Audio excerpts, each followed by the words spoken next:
Oh, we got to do a show? That's okay. We're ready for you. Always. Good Wednesday, hump day here for you on Birds 365, show number 13. Some people think that's an unlucky number. I think it's a lucky number, as a matter of fact.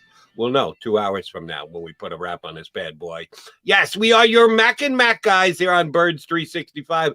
Jody McDonald along with my partner, John McMullen, who's looking chipper this morning. How are you, Mr. McMullen? I'm doing well. I wouldn't go that far. I like that you're a numbers guy. You got number 13 because we got a numbers guy in the first hour. So that's apropos to me, Jody.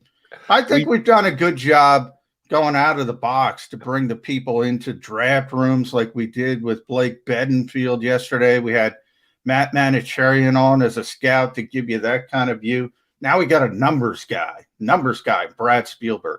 When you texted me yesterday and said, what do you think about this guy? Look at the stuff he's putting up on Twitter. I said, yeah, that's different. That's the kind of stuff that we want to talk about, the movement by general managers and their trends over the years. Some fun stuff. We will introduce you to Brad Spielberger about 18, 19 minutes from now. But yes, we are getting dangerously close. I'll give you another number, single digits. We're now down to 8 days before the NFL draft, and everyone is doing their best guessing / speculating / following trends.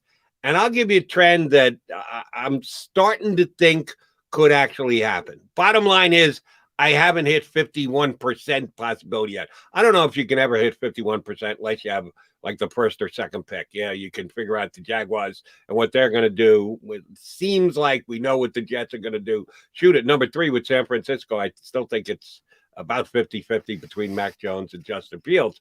But I'm seeing more mock drafts and people's opinions that at number 12, the Eagles may have the chance to draft Devonta Smith, the Heisman Trophy winning wide receiver from the University of Alabama. You know I'm all about outside players at number 12 for the Eagles, be they cornerbacks or wide receivers. If Mr. Smith is available for the Eagles at number 12, there is no way possible they can pass him. If they do that, Howie Roseman is opening himself up for second guessing for the next decade. Mark my words. Well, he's going to get second guess no matter what. You know that, Jody. He can draft your favorite player, but somebody else is going to want somebody else.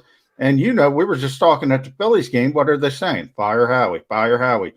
You know, the Eagles put anything on Twitter, and the first 10 comments are fire Howie. That's where he is in his shelf life. I mean, these fans don't want Howie Roseman. So he can draft Devonta Smith. He can draft an offensive lineman, a defensive lineman. Kyle Pitts, maybe Kyle Pitts would be the one guy because he's a Philly kid. People have talked about him like he's a unicorn, but there's no way he's going to drop to number 12. Maybe he would satiate enough of the fan base. But, boy, I mean, that's just where Howie Roseman is. Until he succeeds with these draft picks, people are going to give him you-know-what. But I will say this, Jody. I agree with you. One of the 2 Alabama receivers are going to be there at 12, I believe. So if you were one of those people that said Howie's got to stay at 6 to get Devonta Smith, or Howie's got to stay at 6 to get Jalen Waddle, and he gets him at 12, you should give him some credit. Exactly. I'll just say that. You, Jeff Lurie, and I think he kind of cares more about Jeff Lurie than either you, I, or any other Eagle fan. You're right. It would be a grand slam home run for Howie Roseman if he gets that talented a player at number 12. And I hope you're right that one of the 2 Alabama receivers does come down far enough for the Eagles to just sit right there, keep that extra number 1 in their back pocket that they got from the trade down from the Dolphins, be able to get that talented a player. Let me ask you a question. And I do watch college football. I'm a college football fan, much like college basketball. I love both sports, but truth be told, maybe it's in my DNA. We talk about the Eagles' DNA enough. My DNA is as a talent evaluator, with my father having been a professional general manager, albeit baseball, but on the major league level. I always am looking at what is this guy going to become when he gets to the next level, be it basketball or football. And I do watch the game with an eye in that direction every single time. And Devonta Smith captured my attention when he caught the winning touchdown pass for a national championship when Tua Tagovailoa came off the Alabama bench, replacing who? Oh, that would be Jalen Hurts, the Eagles starting quarterback. And who does he go to get the game-winning touchdown in the fourth quarter? A freshman wide receiver by the name of Devonta Smith on a 41-yard touchdown grab to lift them to a championship. So from that point on, I was intrigued by the young man, and he has done nothing to disappoint over the entire course of his collegiate career. Well, the only thing, I wouldn't say disappointment, but he surprised me. When he decided to come back for his senior year this year, I thought for sure he was coming out. I said on my other broadcast outlets last year, way early in the season, that Alabama's going to have 3 wide receivers taken in the first round of the draft. That's unheard of. One university to get 3 wide receivers taken in the first round? Well, it didn't happen because Devonta Smith chose to go back to school, which I sure as hell didn't see happen. I thought he was the best wide receiver in the Alabama class last year. I sure as hell think he's the best wide receiver in the Alabama class this year, seeing as he won the Heisman Trophy and Waddle was down for a good chunk of the season with an injury. Why are people, some people, not all, but some, rating Jalen Waddle ahead of Devonta Smith? It makes no sense to me. Well, he's, a lot of NFL scouts. Remember, it's about projection. It's about projection to the next level, not what you did at the previous level. So a lot of NFL scouts look at Jalen Waddle. They see the explosiveness. He's a little bit more, Tyreek Hill. I hate that comparison, but people always throw out the name Tyreek Hill when they talk about Jalen Waddle. I don't think it's fair. They do it every year with certain players. But when he puts his foot in the ground, Jody, he's gone, Jalen Waddle. He's that type of game breaker. And that puts such a stress on, NFL defense. It was one of the reasons, by the way, the same type of thinking, the Eagles went Jalen Reagor over Justin Jefferson in last year's draft. They wanted that type of player who could do the jet sweeps, the orbit motions, who could do the manufactured touches. You can give him the ball at the line of scrimmage and he might break one for a home run versus the well-rounded route runner who's way ahead of the curve when it comes to the route tree, that can do everything as a receiver, can play inside, can play outside. Turns out in the short term, doesn't mean Jalen Reagor can't be a good player.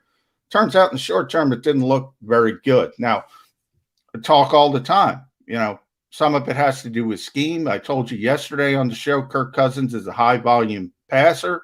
Jalen Reagor's out there, he probably puts up better numbers if he stayed healthy. So a lot of it depends on a lot of different things, but basically you hear this all the time. We heard it from Blake Bedingfield. What's your favorite? Howie Roseman loves to say this. What is your favorite flavor of ice cream? What type of player do you want?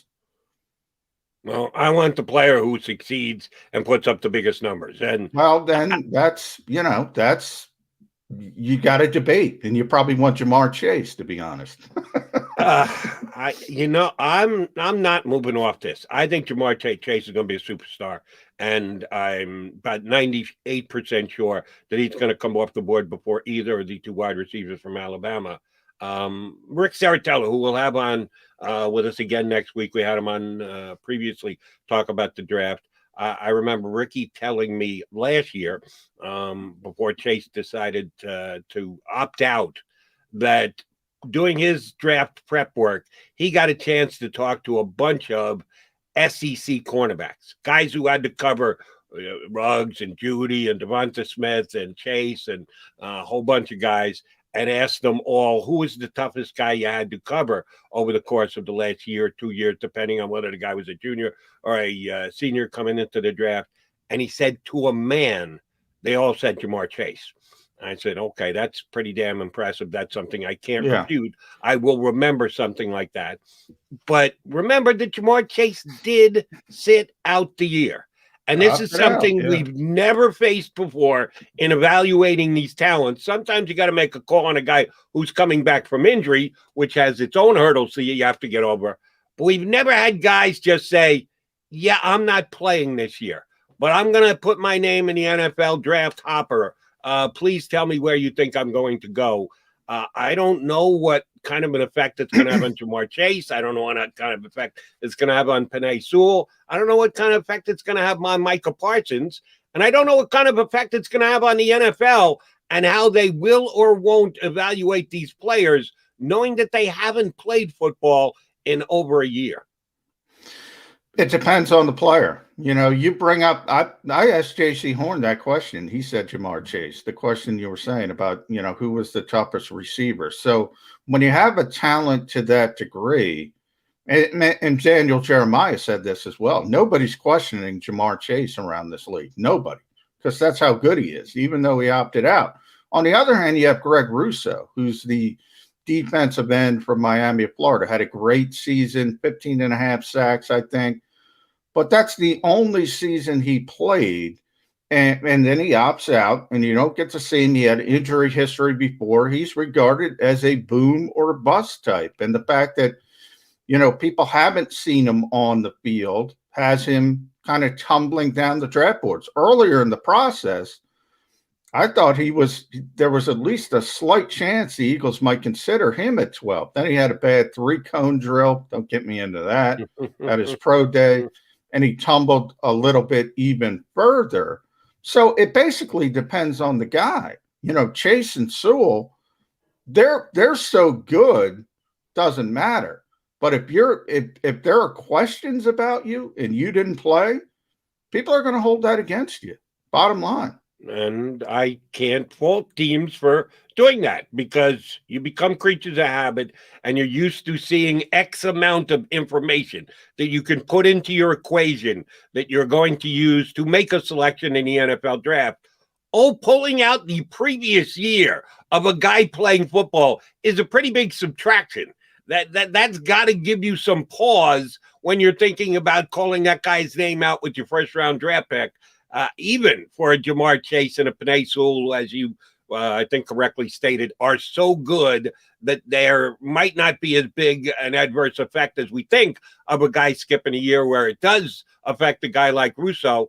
You got to have a little nerve to be able to do that. Or you look at it as, damn, you're going to get value. That I've had people tell me that Sewell is actually the most talented player in the draft, above and beyond even a Trevor Lawrence. If you're just looking at the most talented, highest graded football player, had we just looked at the grades after the 2020 season, Penei Sewell might have been the top graded individual.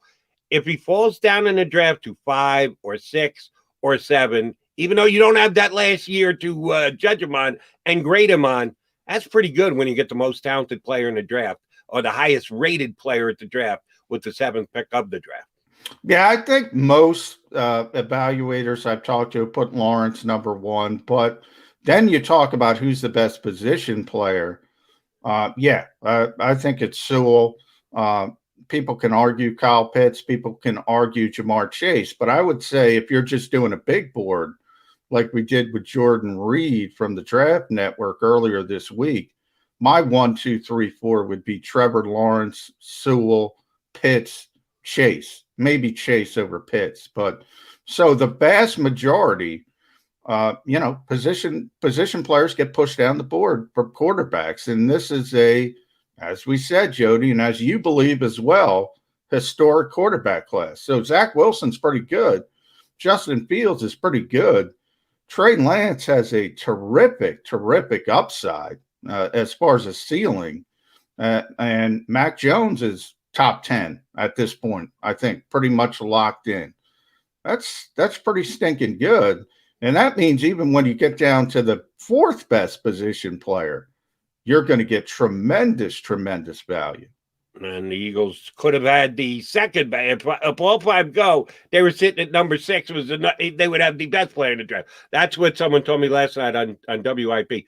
The Eagles don't have the 12th pick. The Eagles actually have the 7th pick because they weren't going to take a quarterback. Well, so they should have thought about it, though. They should have thought about it. I'm sorry. Taking a quarterback. Well, and by the way, they did. I want to be fair. But I kind of explained this yesterday on the show. If you think this is a historic quarterback class, and maybe the Eagles don't, so maybe that's the simple explanation. You have to look at a quarterback in this year's draft because next year's, it's very unlikely you have historic. Now, sometimes it happens. Wide receiver, everyone said it was a tremendous draft last year, says it's a tremendous draft this year. Very, very unlikely if you look at history at the quarterback position that you're going to have back-to-back years like this.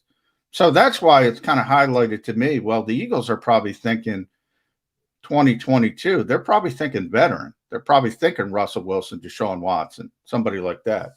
Do you think that was what percentage factor? And this might be an unfair or too tough a question to actually come up with a number. What percentage do you think that factored in the Eagles' decision to drop down to number 12? That, hey, this is a big quarterback class.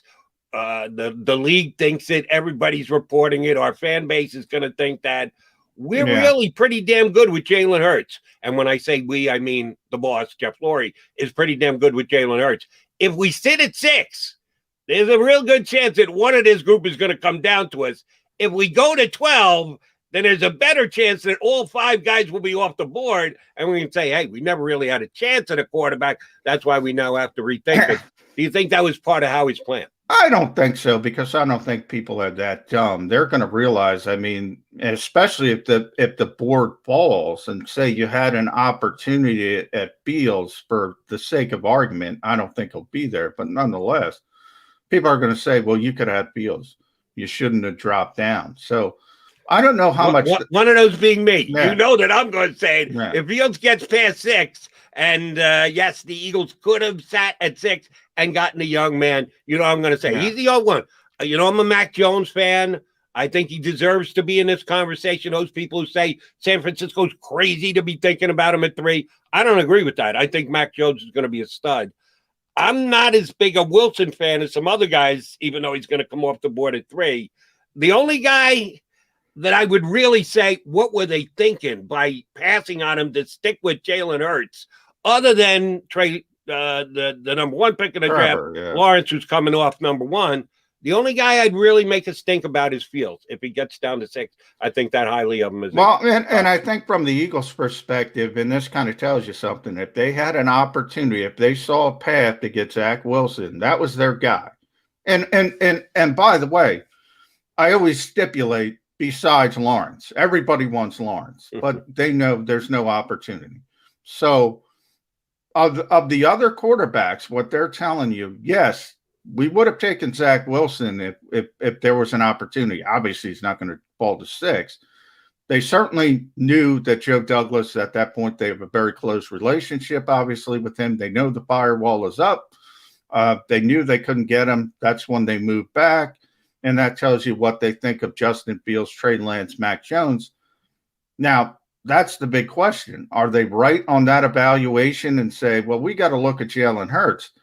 Now, I bring up Jeremiah again. He said Justin Fields and Trey Lance specifically because he wasn't asked about Mac Jones. But those two specifically have much, and he emphasized a much higher ceiling than Jalen Hurts. And now, you can hate on that all you want, but that's a pretty high-profile talent evaluator around this league. We've talked about this so much, but I don't think I've ever asked this question of you directly the way I'm going to ask it now. You talked about the Eagles. Howie Roseman hasn't come out and said, well, one of the reasons we moved down for 6 is we investigated what it would take to get back up into a position to get Wilson, and we found out that was not the case. The Jets are picking him at 2.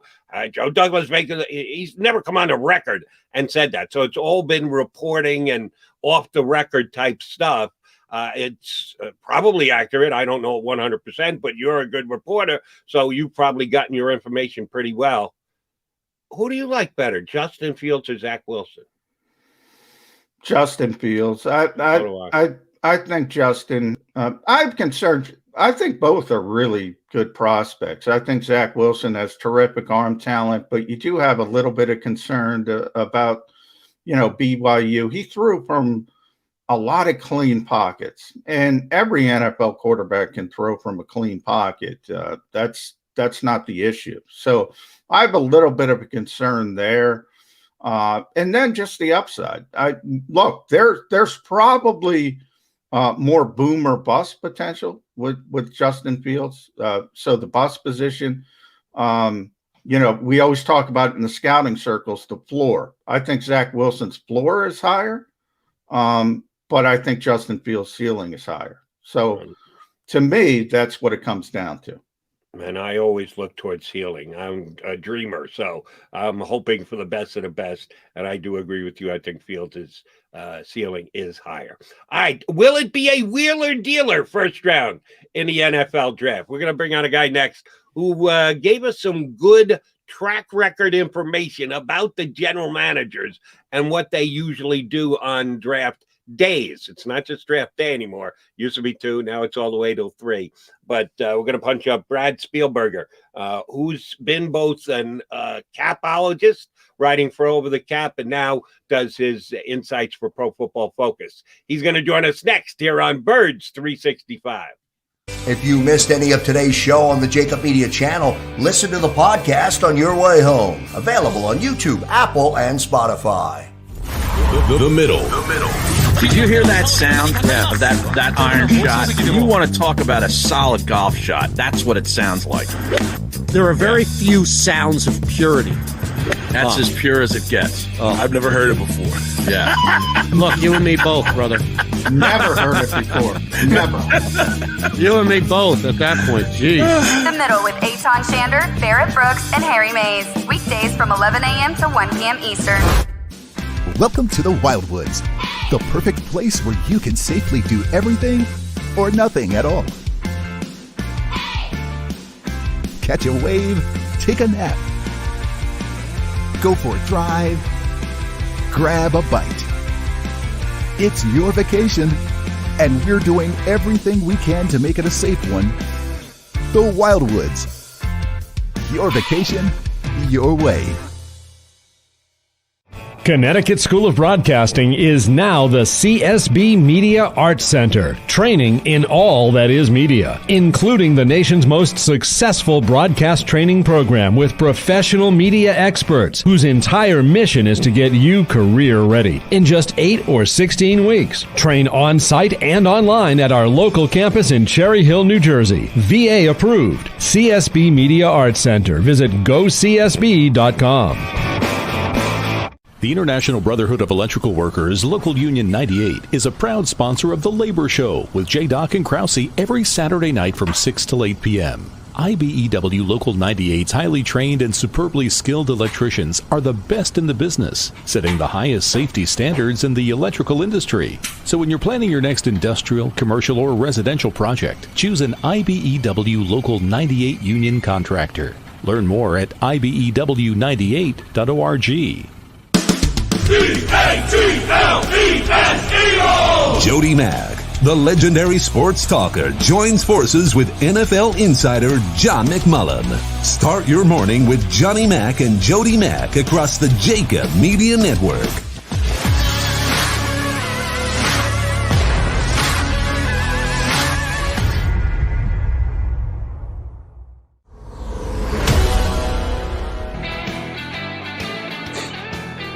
You got a Wednesday hump day edition of Birds 365 with the Mac and Mac guys, John McMullen and Jody McDonald. We're getting dangerously close to the draft. Not really. It's still 8 days away, but it seems like it's been coming every day for the past 3 weeks. We've still got a little bit more to wait, but it doesn't mean we can't analyze it. We've got a helping hand for that coming up over the next 10, 15 minutes as he joins us. Brad Spielberger from used to be Over the Cap, now Pro Football Focus contributor and analyst in the NFL, hops aboard with us on Birds 365. How are you this morning, Brad? Doing great. How about you guys?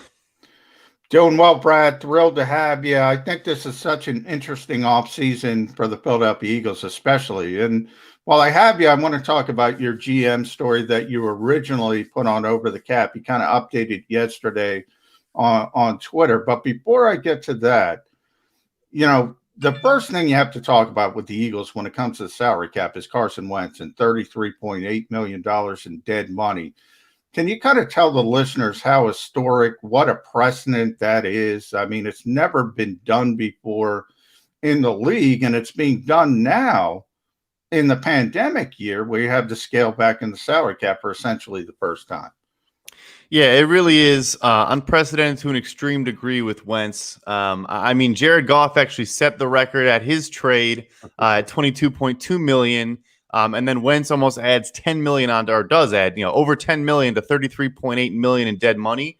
It's I think going to last as the largest, total dead money amount for a long time. And even if the amount gets passed, as you mentioned, because the cap is $182.5 million, 33.8 out of 182.5. I can't do the quick math right now, but about a sixth, let's say. Sure. I think that will never be surpassed, probably for the history of the NFL. That'll never be topped.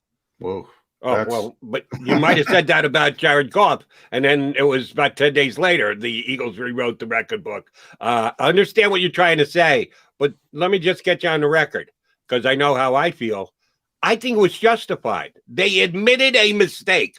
Massive mistake, record-setting mistake, but it's better to admit it and move on than it is to keep them. I know a lot of people, our buddy Andrew Brandt, whose opinion I respect like almost no others, said it'll never happen because the Eagles won't do that, won't take that black eye. Yeah, they did, and I think they needed to take that black eye. So even though it is eye-popping and attention-getting, I personally think they did the right thing. How about you? I agree with you there. Yeah. So I actually don't think dead money should be a constraint all the time. Like you said, it was clearly needed to be done. The relationship had soured, all those things, but also just if you're going to do it, rip the Band-Aid off, go ahead and get it done. So I agree with you. It's historic from the, just kind of the numbers perspective, but should they have let it basically stop them from making the move? No, I agree with you. They should not have. Brad, one of sort of the fallouts of all that dead money for the Eagles, but this is sort of a league-wide type of thing because of the scale back in the salary cap, is really those voidable years at the end of contracts, which has always been a thing. But it seems to me, and correct me if I'm wrong, you have more of these one-year deals with 4 voidable years on the end to spread out any kind of signing bonus, roster bonus. When the cap does go up, back up, and obviously that should start next year, but it's not going to go up as much as people expect because the TV money doesn't kick in yet and all that. But will that have a lasting effect on NFL teams that go that route a little bit too much, all those voidable years? So I do like speaking with Eagles folks and Saints folks as well, because you guys have been doing this forever. But but obviously a lot of teams are dipping their toes in this water for the first time. But no, so I think the entire approach for the Eagles coming into this offseason and the Saints and other teams as well is that if the cap always rose as they obviously all expected it to, then you can kind of get through it. It's not an ideal approach. It will create dead money at some point. But if the cap was $210 million, instead of the $182.5 that we have now, they would have still had to make some moves. But I honestly also think that Deshaun Jackson, Alshon Jeffrey, Malik, like those guys were going to get moved on regardless. It wasn't just because of the cap. So I do think the impact we'll see is that in 2022, but more so 2023 is when a lot of them end as well. There are a lot of the 1-year versions, like you said, but there's also a lot that are 2 years and then a bunch of void years. Teams will just take on, a little bit of dead money. But at that point, again, as you said, with the TV money kicking in, probably some sports gambling money kicking in, all those things, the cap should jump. In 2 years from now, the cap should jump, a good chunk. And I think teams will just have some dead money, but they'll be able to work around it. I've got one more cap question for you. And yes, a whole bunch of fans don't care which one about the guy. Just tell me whether the guy can play or not. But you can't do that in the world in which we live in the NFL because the cap is a very big, important part of it. And your guys' website, Over the Cap, gives great information and lets geeks and wonks like us who follow every aspect of the league to be completely informed. Where are your best sources? It's got to be one of 3. Either you get money on new contracts from the teams, the players, aka their agents, and or the league itself, where do you guys get your original information from when you double check it and make sure that the monies that you're saying are out there are accurate? How do you do that? How do you usually come about getting new information when players' contracts are signed? Well, I guess I shouldn't, reveal our sources, but I can tell you definitively that the league is not giving us any information. No. And teams themselves are also not giving us information. So I think you can do process of elimination after that. Fair enough. Brad, I want to shift to what you did at Over the Cap and now kind of updated it. And by the way, you can read now about Brad at Pro Football Focus. Now he breaks down the cap issues really well there. But you took a look at the history of the GMs, and I think it's a prudent time for us in Philadelphia because Howie Roseman is going to do his pre-draft availability later this morning with Andy Weidel, Nick Sirianni. But you looked at his history, and you looked at all the GM's history, and there seems to be kind of 4 categories. And the go-get-em guy, which is Mickey Loomis, I mean, with the Saints, he just goes up and gets his guy. The stand pat guys, and that's sort of the Mike Brown types. Then you have the assembled draft capital guys, Rick Spielman, Bill Belichick types, John Schneider maybe in Seattle. And then you got the guys that go up and go down and go up and go down. And that's kind of where Howie Roseman is. And is that, in a lot of ways, from your research, the most unpredictable GM? Yeah, I think it is. I think I do want to follow up and kind of also discuss, when they're making the moves. So, because obviously, trading up later in the draft, I think is more. I don't know. We obviously think that trading up is generally a bad practice, just from a value standpoint.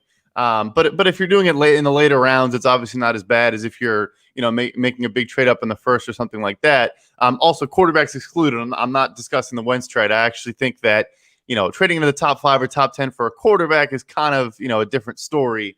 Just because of how important that position is. But, for example, like an Andre Dillard trade, like he looked like a great prospect, but that's every year we have that, and sometimes things don't work out. So he is very unpredictable. They move up and down, but I think they actually do a very good job in the way they navigate the draft. I think they add more value than they give up. And I think they also, by trading down, it enables them to move up because they kind of have some excess capital that they've accumulated. So they are one of the bigger wheeler and dealers, but recently they've been doing more moving down, obviously with the big trade this year. And I think they're smart in that they approach it kind of how they should approach it based on where their roster's at. So they were more aggressive. For an example, like with an Andre Dillard trade, they said, okay, we have a window where, we just, competed in a Super Bowl. Jason Peters is somehow still playing at 55 years old, but we need a left tackle. So it made sense then. Now I think they say, look, we're kind of peeling it back a little bit. We're probably not going to be great this year. Let's add a future first-round pick from the Dolphins, in this trade they made down to 12. So I think they're actually very calculated and very smart in how they go about it. Brad, I'm going to ask you about general feel around the league in one specific aspect. 10 years ago, 20 years ago, it just came onto the scene, the NFL draft value chart, which was created, and within a year or two, became almost the Bible of NFL draft day trades that you had to come out on the right end of the value chart for you to be able to do a deal. Over time, some teams decided that they didn't like it or didn't think it fit the way that they looked at things or was accurate enough or that the values were off. They created their own chart. There have been other ones out there. I've seen a handful over the years. But the original one that first came out is still the one that is talked about the most. Is it still used in league circles? Do teams still have that handy to make sure if they're talking a deal on draft day, they're getting enough value in return, or has it become a thing of the past? So it is still used, and I can tell you that based both on teams telling me that, but also basically I ran an analysis. So we actually had Over the Cap, me and Jason Fitzgerald wrote a book and created our own draft value chart. It's not really trying to predict trades. It's not a good resource for trades, but it's more about how the teams actually value these picks or what you should expect from a production standpoint. But yeah, so anyways, through that analysis and that research, we basically ran through every single trade and said, okay, like, is this a zero-sum trade based on the Jimmy Johnson, that original chart? And that chart is still controlling the marketplace. There have been some tweaks and adjustments. There's a chart called the Rich Hill chart, which was created the same way as Jimmy Johnson, where you just retroactively look at trades, but they're very similar, and it does still appear that, yes, if you are trying to make a trade with another team, on average from 2011 to now, the rookie wage scale is kind of our focus.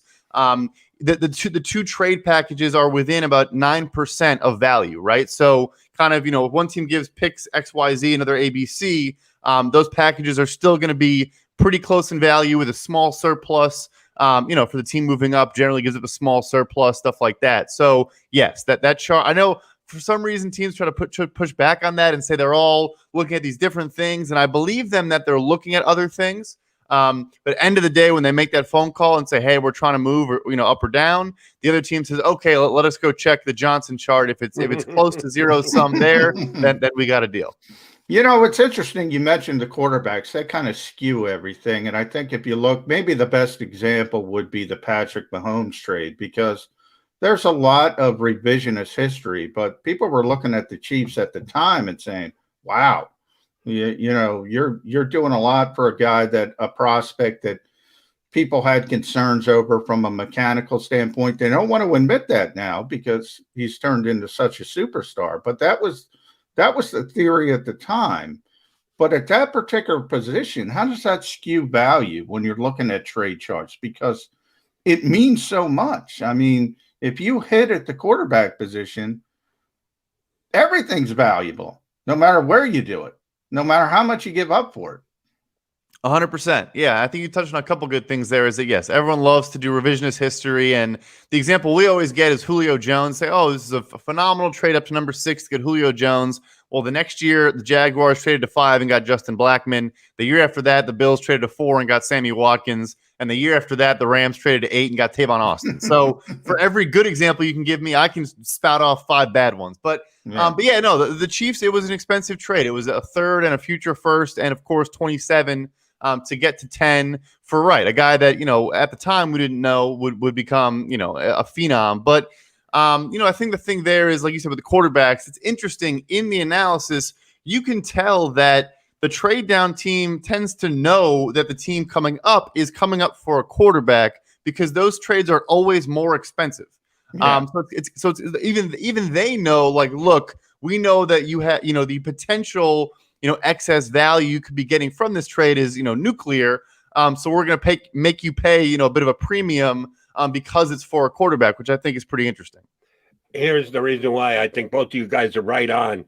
And it kind of annoys me looking at it from an Eagle perspective.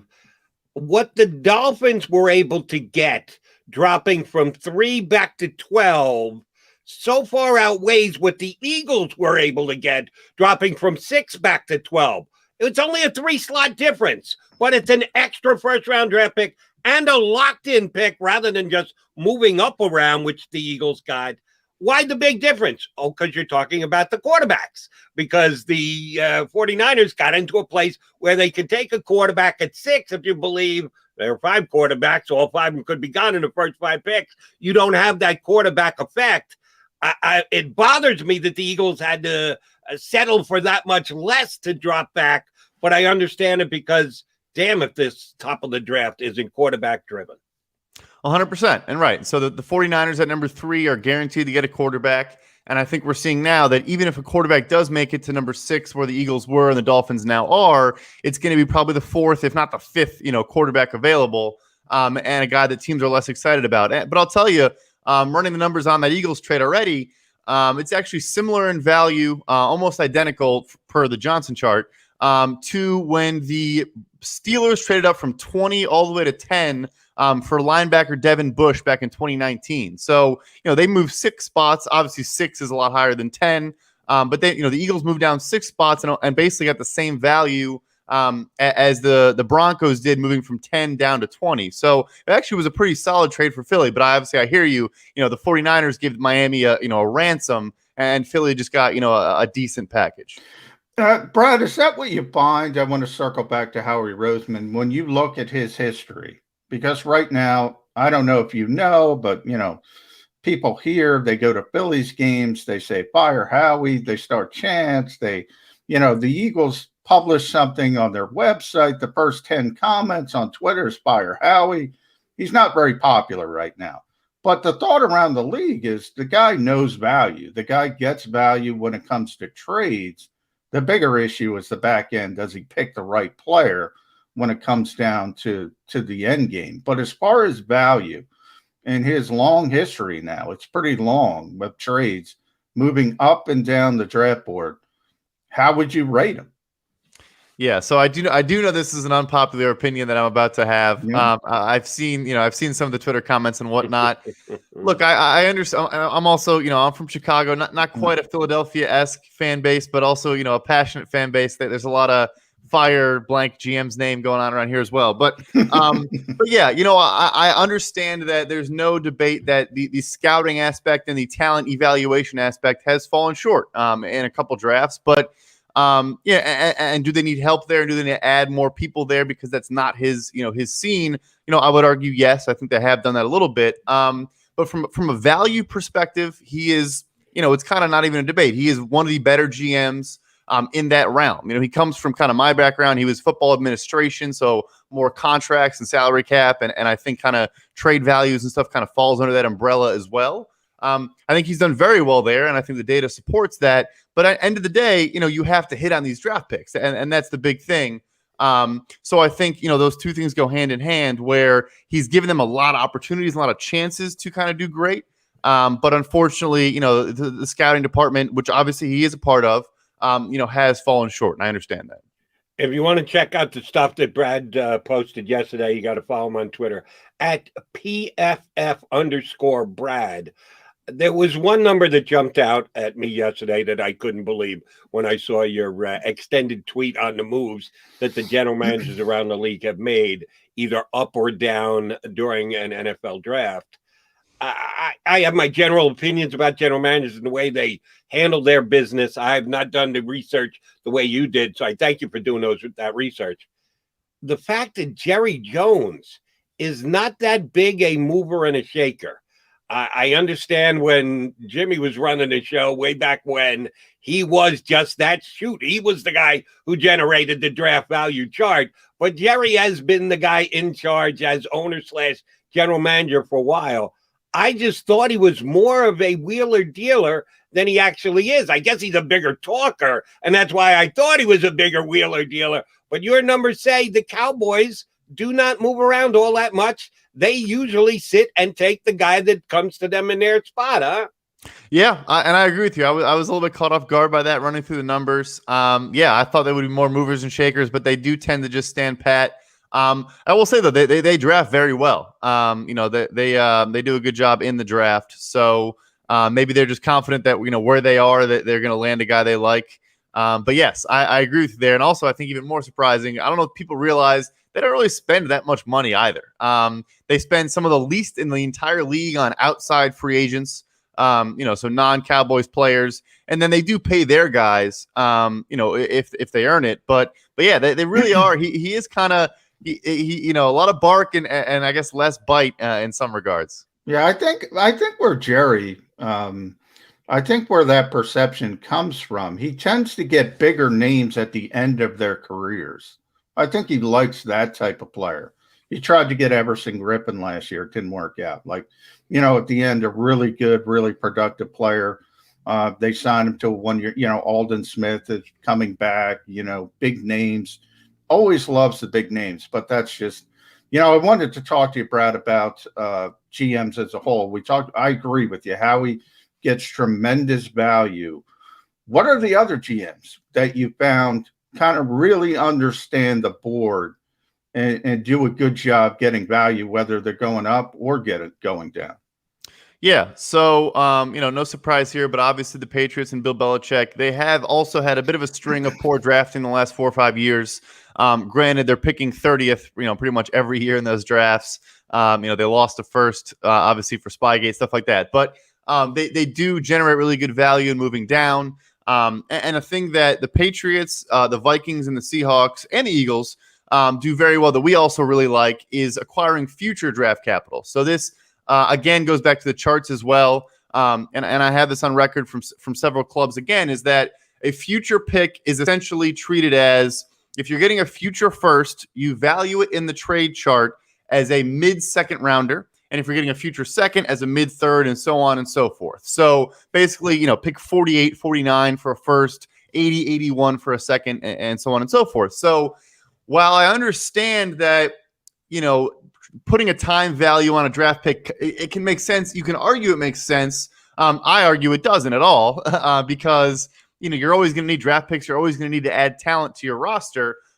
Frankly, why teams do it is because some GMs, the average GM probably lasts, 4 or 5 years. Yeah. And I think smart GMs, like a Belichick, like a Rick Spielman in Minnesota, John Schneider in Seattle, and again, obviously Howie's been there forever, different titles, but been there a long time. They recognize that, look, like there's no reason to treat these picks as though there's a time value. If a team's going to intentionally dock, a future pick by a round, we'll take that all day long. And I think those teams do a very good job in that regard. I think your point is very well taken, because there are more than a handful of GMs every year who believe, if I don't get the team better this upcoming year, I'm not going to be around to take that extra draft pick in the future that's going to be mine. The guys who, and Howie Roseman's one of them, who feel very confident in their position that they're going to be here for future drafts, can take the non-reduction when analyzing what the value is for future draft picks. And let me add this to the mix, see if you feel the same. I think that future draft picks are now, in this particular draft that go forward to next year, devalued even less because, number one, the cap is going to come back up. How much? We don't know for sure yet, but it's not going to have the massive reduction that it did this past year. It'll either be flat or slightly increased. At some point, it'll take a major jump up when gates are open and they're packed houses and the like, and that new TV money kicks in. So you're going to be that's going to make everything more valuable. And number two, we're not going to have any holdouts this year. There are a bunch of players that are in this draft, some of which are going to go very high, who did not play in 2020. And you have to project what they're going to be able to do on the next level. Teams are going to feel more comfortable in the draft just overall next year if there is football across the board, all teams, all games, all year, that much more tape that you can look at. I got to believe it gives you a level of comfort to know I've got a pick in a year where I can really sink my teeth into draft evaluations, tapes on players. I don't think you need to take a reduction in all on future draft picks because of that. I agree 100%. And also, not even just game tape, but also no combine. And I know folks get caught up in the testing numbers, but honestly, the combine is more about interviewing these players in person, getting them on the whiteboard to test their knowledge of football. And medical, evaluations is frankly what the teams actually care about at the combine. Of course, the testing matters a little bit, but so that as well did not happen this year. So I agree. No, I think teams are more confident in next year and the year after and on and on. I mean, also, I saw yesterday a couple places say, teams are telling media this is the worst draft class they've seen in a long time at certain positions, but also just overall. They said it's one of the least deep draft classes in their careers. Some said ever. So, yeah, I agree with you that maybe they shouldn't have as much of a devaluation. But I still think end of the day that, these smart GMs are going to, kind of be able to get it regardless. Because like you said, ultimately all it takes is that desperate GM, that thinks his job is on the line or his job is on the line, and they'll do whatever it takes. All right, last one from me, Brad, and you can read Brad at Pro Football Focus. Follow him on Twitter. You see his Twitter handle right there at PFF_Brad. You're in one of those cities, as you mentioned, Chicago. Ryan Pace. A lot of people think he is GMing for his job. Matt Nagy as well. Have you? It's tough because you don't really know the guys who really are on the last leg. Have you kind of noticed differences in behavior when guys are on the hot seat, so to speak? You do. It's a good question. You do. You can't always know for sure, but an example I've said a lot last year, and obviously, a bit, hindsight where it proved to be true, but I felt like Thomas Dimitroff of the Falcons was not behaving as rationally and as normally as he had before. Trading a second-round pick for tight end Hayden Hurst, just didn't seem like good value, didn't make a ton of sense. And a couple other moves. They signed Dante Fowler to a deal that I don't think, other teams are probably going to offer him. He did have a good year in LA, but, up to that point in his career had not been great. Coming off the edge, he was obviously terrible last year. He's already taken a pay cut since. And it comes out, mid-season that basically Arthur Blank, the owner of the Falcons, told him, look, you make the playoffs this year, you're done. Kind of gave him an ultimatum before the offseason began. So I think you can tell. I actually, speaking of Chicago, while Pace probably should be on the hottest, a very, very scorching seat, I frankly don't know that he is. I think he has the confidence and trust of ownership that he can maybe see this through. But I still think he's going to behave. I still think it would be, them trading up for a quarterback would not surprise me in the slightest. And that tends to buy you time. So maybe, it cools down the seat a bit because they say, okay, well, now we have to let this guy, see this prospect work out, stuff like that. Off the top of my, I think there was a lot of turnover this offseason. So I don't know many other like obvious hot seats at this point because there are a lot of new GMs in the league this year. Brad, you're a perfect guy. Last one for me to get a perspective on something that John and I discussed earlier in the week. An ongoing issue in the National Football League is training camps or camps before training camps open up, voluntary working. And the NFLPA came out and influenced enough teams for guys to take votes and say, we're not going to do voluntary workout, virtual only voluntary workouts. And to their credit, a bunch of players haven't shown up, but there are some teams that said we won't be showing up, and then they did show up. Some of those because they've got workout bonuses clauses in their contracts, and guys just don't want to give up money.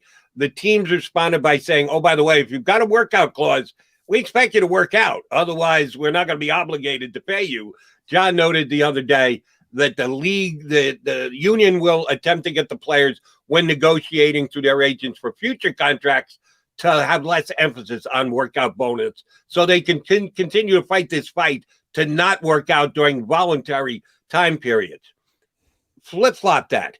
Will teams work that much harder now to put workout clauses into contracts just to pressure players to come in for quote-unquote voluntary workouts? How much is this going to be a push-pull thing between management and the players and their agents? Yeah, I think you're spot on there, yes. So I think, yes, I'm sure agents will try, and I'm sure teams will even stronger push to have those in there. I think an even bigger one is, and not every team does this, but a couple teams do, the Cowboys do it a lot, is actually salary de-escalators if you don't come in and work out. So you don't even earn a bonus for being there. You avoid having your salary drop by sometimes like $500,000 by not showing up. I think more teams will definitely emphasize putting those in there. And frankly, I think the big thing too is that, and it applies this offseason, but also going forward, is that all you really need to do is put that in there for 5 to 10 of your best players. If you're on the Green Bay Packers and Aaron Rodgers shows up for training camp, your ass better be there. Otherwise, you don't look good and your spot on the roster is at risk. So I think that's part of it too, is that you don't even need everybody to have it. You need a couple leaders on both sides of the ball, a couple of your high earners there. And if they're showing up, then you have no excuse. And your agent's going to tell you should go because your job is not guaranteed. So it's an impossible position. I feel for the union. It's a tough union to negotiate for and bargain for because there's just so much push and pull between themselves in that everyone's interests are different. But fringe roster guys can't not be there, and their agents are going to tell them that. So like you said, all these teams come out with these statements, and we've already seen a couple of reports that basically a lot of guys are still showing up because they don't have a choice. Yeah, understood. Brad, great stuff. I lied. I got one more question, real in-depth one. Where are you watching the draft? It's a great question. I'll probably watch with friends in New York City. I live in New York now, but I'm always working it, and I'll have I'll be putting out analysis and trade analysis and stuff like that. Which you can of course follow me at PFF_Brad for all that stuff. He's a great follow on Twitter. You should do just that. We appreciate him hopping on live with us here today on Birds 365. Enjoy the draft, Brad. You too. Our pleasure. That is Brad Spielberger from Pro Football Focus here with us on Birds 365. All right, J-Mac and I will come back. He's got to do more work after he gets off the air here. I might take a nap. I might just record a Howie Roseman gathering. Yeah. And I'll be able to pick McMullen's brain thereafter and see if anything went surprisingly different. John and I will talk about that. The Eagles media availability today leading up to the draft, more than a week away. We'll come back, talk about that next here on Birds 365. If you missed any of today's show on the JAKIB Media channel, listen to the podcast on your way home. Available on YouTube, Apple, and Spotify. The middle. Did you hear that sound? Yeah, that iron shot. You want to talk about a solid golf shot. That's what it sounds like. There are very few sounds of purity. That's as pure as it gets. I've never heard it before. Yeah. Look, you and me both, brother. Never heard it before. Never. You and me both at that point. Jeez. The Middle with Eitan Shander, Barrett Brooks, and Harry Mays. Weekdays from 11 a.m. to 1 p.m. Eastern. Welcome to the Wildwoods, the perfect place where you can safely do everything or nothing at all. Catch a wave, take a nap, go for a drive, grab a bite. It's your vacation, and we're doing everything we can to make it a safe one. The Wildwoods. Your vacation, your way. Connecticut School of Broadcasting is now the CSB Media Arts Center, training in all that is media, including the nation's most successful broadcast training program with professional media experts whose entire mission is to get you career ready in just 8 or 16 weeks. Train on-site and online at our local campus in Cherry Hill, New Jersey. VA approved. CSB Media Arts Center. Visit gocsb.com. The International Brotherhood of Electrical Workers, Local Union 98, is a proud sponsor of The Labor Show with J. and Krause every Saturday night from 6 till 8 p.m. IBEW Local 98's highly trained and superbly skilled electricians are the best in the business, setting the highest safety standards in the electrical industry. So when you're planning your next industrial, commercial, or residential project, choose an IBEW Local 98 union contractor. Learn more at ibew98.org. Jody Mack, the legendary sports talker, joins forces with NFL insider John McMullen. Start your morning with Johnny Mack and Jody Mack across the JAKIB Media Network.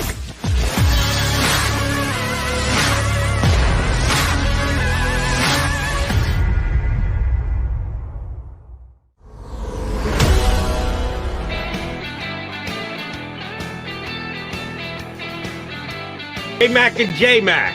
McMullen and McDonald here with you on Birds 365 Hump Day edition, a Wednesday to hang with us. Thanks for doing so. Thanks to those of you who are hopping on the stream. Oh, by the way, if you're watching us via your YouTube channel, if you use the LinkedIn on phillyvoice.com, however you're getting us live this morning, we appreciate it, and we ask you to share. We're trying to get as many people indoctrinated into the Birds 365 community. So if you are a YouTuber and you can do us a solid, share the show with your friends. You know who your Eagle fan friends are. They may or may not be hip to the show yet. If you can, do the share thing. We'll see if we can get this bigger and get even more interesting people on the stream. Oh, I see one here. F blank blank K Howie. Shocking. Can't believe that someone would stream that here on Birds 365. Your point about Howie Roseman takes it in the shorts everywhere he goes these days. From Eagles fans, you are altogether too accurate. He will not be facing Eagle fans today. He'll be facing Eagle media in the availability that the Birds are giving to the media for draft lead up. You've been doing this since Howie got his chair back as the general manager after the Chip Kelly debacle.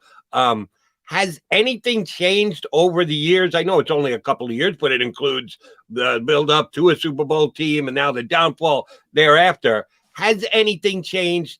Do you expect anything to change today with whatever information you're going to get before the Eagles get on the draft board? No, of course not, Jody. I mean, Howie's a veteran general manager, as Brad pointed out. He knows how to do the job. He knows how to deploy questions, how to do that. You know, one thing you mentioned the F Howie. You know, people want us to go on Zoom and say, Howie, why do you stink? You know, there's a certain professional decorum that you have to use, or you won't be allowed at the next press conference. So that's part of it. But look, you do your best. You try to get as much information as possible. When it comes to the disconnect in the front office, look, Howie's going to address that and avoid it and basically say everything's fine. We work well. We collaborate, yada, yada, yada. But the question has to be asked. And then you try to get as much information as you can about the draft class. And the way to do that is with generalities, because they're not going to say, we love Devontae Smith. Right. We love so-and-so. We're trying to get him at number 12. If we can't get him at number 12, we're going to trade up to number 9 to try and get him. You're not going to get stuff like that. I mean, come on. It's funny the way people will describe certain things. This is a week out from the draft. You call it the silly season. I call it the time of misinformation. Fake news has become a huge term in this country, usually about something other than draft information, but it does fit with the description as well. Having done this the last couple of years for the Birds, major misinformation group, super silly season, or do they just use it as they see fit in a given year when Howie may or may not be active in moving and shaking? What's his track record as far as how he gives out information that may be the exact opposite of what the Eagles are thinking going into a draft? Well, I think the fact that Howie wants to check employees' phones tells you all you need to know. He doesn't want any information getting out that he doesn't deliver himself to certain national reporters who you can probably figure out on your own. He wants that to be the only thing leaving the NovaCare complex. So that's basically how he does business. That's how he believes in doing business. And he seems to get even more closed as the heat kind of rages around him. And by the way, I don't know if that's real heat. I'm talking about heat of, again, at the Phillies game, again, on the stream, Eb Howie, the tinted windows. He's not popular. He knows that. He's very well aware of that. That's part of his job description, by the way, to take heat for Jeffrey Lurie. Sure. So he's even enclosing things a little bit more, and he doesn't want anything getting out that isn't specifically laid out by the Eagles, and that's our job to try to talk to agents and players and such and get, you know, more of the real information, so to speak. You mentioned just a couple of minutes ago that there's got to be decorum here. You can't come out and you specifically say, Howie, why do you stink as badly as you do? That will get your invite to the next press gathering revoked. You're not about to do that. But could you go around the back door? A good point brought to us on the stream by Sean E. He asked, would anyone bring up and or mention, Howie, did you hear the fire Howie chants at the Philly game? So you're actually attributing it to a third party, but you're trying to get his reaction to it. You don't think anybody would actually do that today, do you? No, somebody might do that. Okay. Depending on where you are, like if you're leading off, so to speak, if you're hitting number 1 of the order, it's probably not a good way to go. But if you're later in the press conference, everything has been hit, relevance, you could say, Howie, you're not the most popular guy in the world right now. How is that affecting you? You could do it like that. A lot of ways. He'll get asked about being on the hot seat and something of that nature. You just have to phrase it in a more professional way. Understood. Having done this again, you have for a while now, and I'm guessing the Eagles try and vary the order of the guys. It's a lot of you guys doing the same thing week in, week out, different times, different places. Do you prefer being one of the early questioners? Because then you know you're at least going to be able to ask your question. Sometimes if you go late, somebody could ask your question, Yeah. but not exactly the way you want to ask it. So then you either have to repeat a question with a little slant to it, or you have to just accept the answer it was given. Do you like going early if they call your name early, or do you want to be one of the guys who get the hit late? You got to have about 10 in the holster because you don't know where you're going to go on these things. So, number one, you don't want to lead off. At least I don't. I've led off quite a few times. The problem with lead off is you have to ask a certain question. Like after the last time we talked to Howie Roseman, I was the leadoff guy. So I had to ask about Carson Wentz. I thought there was more interesting things. By that point, we had rehashed Carson Wentz. But you got to get Howie Roseman on the record. He said it was like, losing a finger. We didn't want to lose him. This was the first time he's talking. I had to ask about Carson Wentz. I would have preferred to ask about other things. So I think the perfect situation is to be, third or fourth, hitting third, batting cleanup. That's the perfect place you want to be to get probably your question. And if you're at the back end, look, there's always something. There's so much. We're not going to have enough time. So you just got to find what people haven't gotten to. So if you're in the leadoff spot today, what's the leadoff question for Howie Roseman 8 days out before the draft, all the moves that the Eagles have made? What would you say is the first question? You're right. It's probably the thing that you care most about, but there is a little bit of a decorum to this, and that might factor into your thinking as to how you're going to formulate your question or what your question is. What is the leadoff question today for Howie? Hey, who you taking at 12, Howie? Yeah, yeah. I think the leadoff question today, from my standpoint, would have to be about the relationships in the front office, about the collaboration. Does he think it's working to a high level? Something to that degree. But because of the athletic story, because this is the first time he'll be talking since that story came out, I think you have to ask him something about the communication between the collaborative style of the front office and how that's working or how that's not working. And obviously he's going to say everything's peachy. So that's why I say it's not the question I want to ask, but I think it's the question that has to go first. And that's not necessarily everyone will have that same take, because somebody else will probably go first and somebody else will probably ask a different question. But that's we'll have to be tuned in to find out exactly that. I asked you, is there a chance Nick Sirianni will be part of today's proceeding? Yeah, he is. Yeah. Now, problem is Nick's going to be a ficus plant, as our buddy Mike Sealski wrote when Doug Peterson had to do it back in the day. I mean, he's got nothing to do with this. So, or does he? Is there a chance that we're wiping the slate clean and a new coach? Maybe they thought that Doug should have been a ficus plant. Hey, Doug, we let you call the plays on Sunday, but that's about it. We don't really trust you in evaluation of players and the like. Do they actually have more faith in a Nick Sirianni to get his opinion about players that aren't yet Eagles that the Eagles should be looking to potentially add? You can never say never. I mean, I'm not in that building, Jody, but I would find it very hard to believe that this organization, above all else, who craves that power, craves that autonomy, has a first-year head coach and goes, hey, Nick, let's pick who you want. I don't see that happening. So, maybe Nick will get asked questions because people will feel bad for him. Maybe he'll get asked about the virtual meetings, starting them, asked about the roster, what he thinks about where the roster is, that kind of stuff.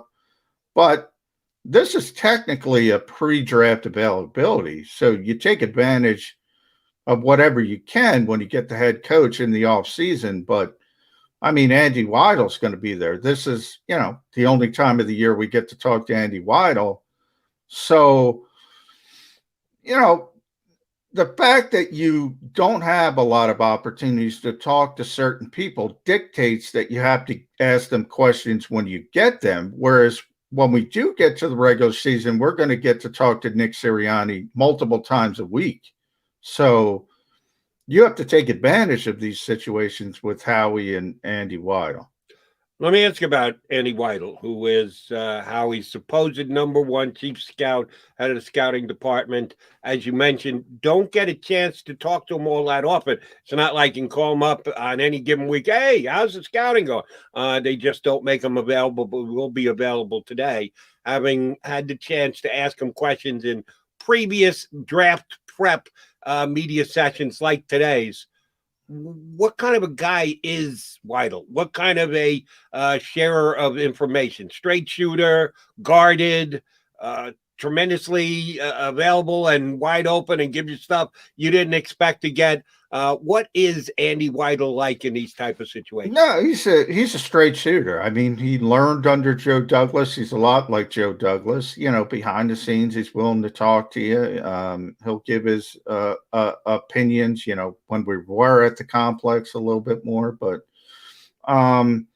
yeah, I mean, again, he's not going to say who you're going to draft at number 12. He's not going to say, oh, we love Devontae Smith. We love Kwity Paye. We love the offensive line class. But if you do ask him in generalities, he'll probably tell you, you know, the wide receiver class is really deep. He'll tell you the defensive tackle class is probably not very good at all. So he'll give you that type of information. But yeah, I mean, nobody's going to talk about specific players. So if you know, you can throw it out there, how good is Jamar Chase? You know, and they're going to say he's great, but you're not going to get any relevant information. We're talking about the guys that will be available at today's pre-draft media session. Howie is the big name. Andy Weidel is one you don't get enough chance to talk to.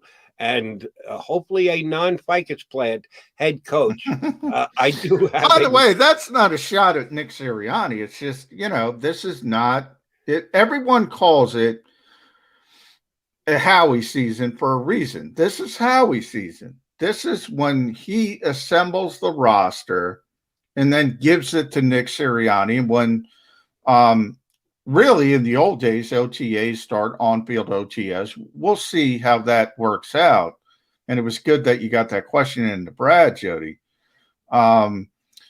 When the guys get on the field, it becomes Nick Sirianni's team, and then he takes the lead as far as being the face. But right now, at this point of the season, Howie is the lead guy. It's Howie season.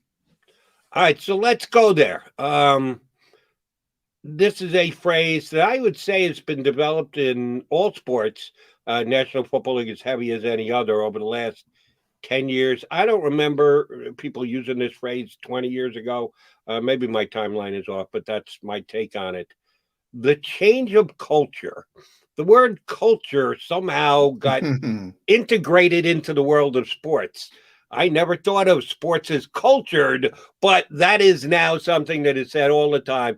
When you change coaches, when you change a significant part of your organization, you change the culture of your organization. We've only had a couple of sessions with the new head coach, Nick Sirianni, but we assume he's going to change the culture of the Eagles. What do you think the new culture is going to look like, if you can even gesture an opinion on that? Because it's surely something that will be determined over a period of time, but you want to know about it and or at least take a guess shot at it when a guy's been on the job now for a good couple of months. You got a feeling on the new culture of the Eagles? Well, the culture is, you got to love ball, Jody. You got to love ball. You got to love talking ball. No, you know, guys like, I get a kick out of, you know, when you talk about the Eagles Super Bowl team, you know, the leaders of that team, guys like Malcolm Jenkins and Chris Long and Torrey Smith, everybody talked about these veteran players, how good they were in the locker room. They've all said to him, man, you know, you talk about culture. Culture's got to do with winning. Winning, you know, everybody's happy. Everybody's getting along. You lose and the backbiting starts. I think it really comes down. I think it's overblown. Look, you definitely want strong leaders on your team. But you know, people say, well, Chris left and Malcolm left and Torrey left and so on and so forth. I think the Eagles have plenty of leaders. And if they start winning games, everything will be fine. If they're a 4-win team again in a 17-game season, so we're talking, 4-13 probably, well, that's ugly. And the culture's not going to look good. And the energy and loving the ball with Nick Sirianni, that's not going to mean much. Fair enough. Actually surprised that you said what you did. Taking the quarterback out of it, because, yes, the quarterback, by the nature of his position, is going to have an effect on the culture of the team. That's a given, and that's still very much to be determined with Jalen Hurts. But if you take him out of the mix, who are the players that you think are the leaders of the Eagles? You said they have several, not counting quarterback. Who would you put at the top of that list? Well, you always start with quarterback, and Jalen Hurts is a natural leader. I think people gravitate him. I think that's his strength as a prospect, to be honest. But you talk about guys like Jason Kelce in the offensive line room, Lane Johnson as well, Fletcher Cox, Brandon Graham. I mean, these guys, even Rodney McLeod, these guys are leaders on and off the field, and they have been for a long time. I don't think that's an issue with the Philadelphia Eagles. I don't think it's ever been an issue. I think guys who have been leaders and players who people look at as leaders, like Malcolm especially, has basically said, Malcolm loves Rodney McLeod and will tell you what he can do for this organization. So there's no dearth of guys who can lead rooms, lead this team from an offensive and defensive perspective. As far as people buying in, again, it's simple, but that has to do with winning and losing games. That's good to hear. Glad to know you feel that way, Johnny Mac. All right, we'll get that feeling and many other from our next guest. Michael Kaye, NJ.com Eagle beat reporter, is going to join us. We still got plenty of time to chat it up, Birds fans, right here on Birds 365. Stick around. If you missed any of today's show on the JAKIB Media channel, listen to the podcast on your way home. Available on YouTube, Apple, and Spotify. The middle. Did you hear that sound? Yeah, that iron shot. You want to talk about a solid golf shot. That's what it sounds like. There are very few sounds of purity. That's as pure as it gets. Oh, I've never heard it before. Yeah. Look, you and me both, brother. Never heard it before. Never. You and me both at that point. Jeez. The Middle with Eitan Shander, Barrett Brooks, and Harry Mays. Weekdays from 11 a.m. to 1 p.m. Eastern. Welcome to the Wildwoods, the perfect place where you can safely do everything or nothing at all. Catch a wave, take a nap, go for a drive, grab a bite. It's your vacation, and we're doing everything we can to make it a safe one. The Wildwoods. Your vacation, your way. Connecticut School of Broadcasting is now the CSB Media Arts Center, training in all that is media, including the nation's most successful broadcast training program with professional media experts whose entire mission is to get you career ready. In just 8 or 16 weeks, train on-site and online at our local campus in Cherry Hill, New Jersey. VA approved. CSB Media Arts Center. Visit gocsb.com. The International Brotherhood of Electrical Workers, Local Union 98, is a proud sponsor of The Labor Show with J. Doc and Krause every Saturday night from 6 to 8 p.m. IBEW Local 98's highly trained and superbly skilled electricians are the best in the business, setting the highest safety standards in the electrical industry. So when you're planning your next industrial, commercial, or residential project, choose an IBEW Local 98 union contractor. Learn more at ibew98.org. Jody Mack, the legendary sports talker, joins forces with NFL insider John McMullen. Start your morning with Johnny Mack and Jody Mack across the JAKIB Media Network.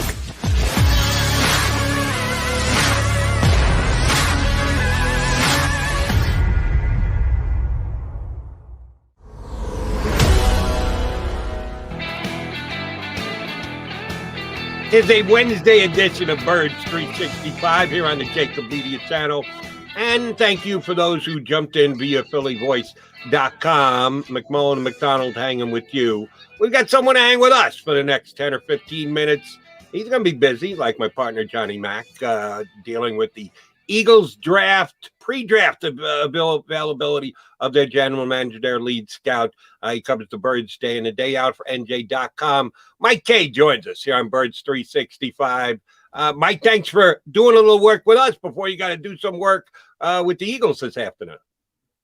Well, I appreciate you guys having me. What's going on, J&J? Hey, Mike, thrilled to have you. Little peaceful transition of power. Mike Kaye, the vice president of the Pro Football Writers Association, took over for me, Jody. So peaceful transition of power between Mike and I. I do it, Jody asked me the question. If you're leading off today at 11:20, Mike, what are you asking? Howie Roseman, Andy Weidel, or Nick Sirianni? Howie, you have 11 draft picks, but there's a lot of concern that you're not going to be able to nail any of them. There we go. What do you say to that concern? And how have you changed your philosophy and working over the last 2 years with Andy Weidel now set up in the job for 2 years? Yeah, it's a good question. I mean, I think, part of the athletic stuff and the disconnect in the front office, and obviously, a lot of the fans want us to go in there and say, hey, Howie, why do you stink? And we've seen that pretty consistently. But Jody asked also, should Nick Sirianni be here? Doug Peterson got in a lot of heat for his first couple draft press conferences. I think it was before you got back, where, he was off to the side. He's not involved much. We're asking questions. At the time, it was Joe Douglas, but we don't get Howie and Joe enough, and now it's Howie and Andy. So, it looked pretty bad. Why do the Eagles keep going down this road? As far as having him available for this press conference? Yeah. Right. I mean, I don't get it. I really kind of don't understand that at all. I mean, I think the issue is this is going to be, we know Philly, right? We've been around for a while. This is going to be a lot of Howie questions, a side of Sirianni questions, and maybe like a dessert of Andy Weidel questions, right? Yeah, I mean, look, this is going to be more like a press conference. You and I are used to sitting in a room with Joe and Howie and just, going back and forth. This is going to be streamed. So it's not like you can really gain anything that's not going to just be spewed out there. And I think that's more of the mistake than having Nick Sirianni in here. I mean, I think, when we're trying to relationship build, that's part of our jobs as journalists. It's kind of hard to have those conversations and get those real answers when there's a camera in front of their face. They know that the entire fan base is hanging on every word. So I think if you're going to, dissect the way they're handling this, I think that's the mistake, not that Sirianni's there. I'd like his perspective on free agency if we ever get to that, because we're going to be asking so many other questions. Yeah. Mike, along those lines, John kind of touched on it. I don't know that it can be avoided. You almost put it into your leadoff question. The big article last week about dysfunction with the Eagles via the three athletic guys, it did reverberate throughout Eagle Nation and here in Philadelphia. Is anyone going to put that to the coach and say, no, you just got here, but I don't know if you've read the article on The Athletic about the dysfunction within the organization before you got here, but now that you're here, how are you going to deal? Is there any chance that anybody goes down that road with Nick Sirianni and asks him, because how he's going to deny, roll his eyes when you bring up the Athletic article. But Nick Sirianni is kind of on the outside looking in and could have a different type of perspective. Anybody going to, in any creative way, try and get that question to Nick Sirianni? If I had to guess, and I think John knows exactly who I'm talking about, I do think there will be one person who asks. And he won't do it very strategically. It will be It will be very abrupt. Yes, it will be very abrupt. And I think that's his purpose in the press conference. I think we all have a role to play in that bouncing ball that is a press conference. And I mean, I think it's a very fair question. if he hasn't read it, he's almost definitely aware of it. I mean, I don't know if he's had time to read like a 3,000-word article, with all the stuff that they're doing, but he's definitely aware of, the clippings. He has to be. And I think, look, when you read that stuff, some of it holds weight, some of it doesn't, because you're in that room. You've already had 2 or 3 months with these people. You know how they work. You've seen this trade back from 6 to 12. If you're Nick Sirianni and you wanted Kyle Pitts or Jamar Chase, too bad. Boom. If you wanted a choice of quarterback and Jalen Hurts wasn't it, you've seen how that's gone. Boom, they traded back. So I think he has an understanding of how this business is run and what's going on. And obviously, we're not in the season yet, but everything's on the surface. They just fired their head coach 3 years after winning a Super Bowl. If that doesn't tell you, hey, there's some inner conflict here, and it might not just be that Doug Peterson had an outlier season and won the Super Bowl, then you're not doing your research well. And part of, stepping into a new job, when anybody gets a new job, you have to research the company. And I'm sure he got plenty of feedback. All right, we're talking with Mike Kaye, and JOnline.com does a great job covering this team, so make sure you check him out. That's enough of the inside baseball, Mike. Let's talk about the actual draft. Let's talk about number 12 overall, because I know you've been doing a lot of work about this move down from 6 to 12, but also the potential of moving back up. We just had Brad Spielberger on from Pro Football Focus, the numbers guy who looked at the history of Howie Roseman. He's one of those guys who likes to move around the board, likes to create value. Just because he went down doesn't mean he can't go back up. What do you think the end game is here? Does he want it? Go down to get the value positions of offensive and defensive line that his organization believes in? Or is he willing to break the trend, go up, and get a receiver that everybody wants? So here's my sense. They traded back knowing that the Dolphins were significantly overpaying. So they have that 2022 first-round pick. They're going to have at least 2 first-round picks next year. Objectively, a brilliant move. Objectively. Even passing on Kyle Pitts and Jamar Chase, to get that value is brilliant, especially when you consider the 12 best players in this draft. From there, I think you make that trade back knowing that you're probably going to land a defensive player, because the bulk of the top 10 is going to push the best defensive players down the board. Now, does that mean that 10 is not going to be a defensive player by the Cowboys? No, it probably will be. But if you're getting the second best corner and you've traded back 6 spots, you're at 12, it's that second best cornerback and the future first round pick, right? So you're combining that value. Now, Howie Roseman's known if he wants a guy, really, really wants a guy, he'll trade up for him. He's done that several times. I think they really want a corner. I really do. That's my sense. I also think if there was an elite pass rushing prospect, they wouldn't have traded back. That would have gone completely against what they wanted to do. But there isn't that guy. So you look at Patrick Surtain, and the Cowboys seem like the perfect destination for him. Why not pay them back for CeeDee Lamb and jump them for a third round pick, which is probably what it's going to cost, like a late third round pick. So 84. They'll still have 70. They'll still be good. They'll still have 10 draft picks.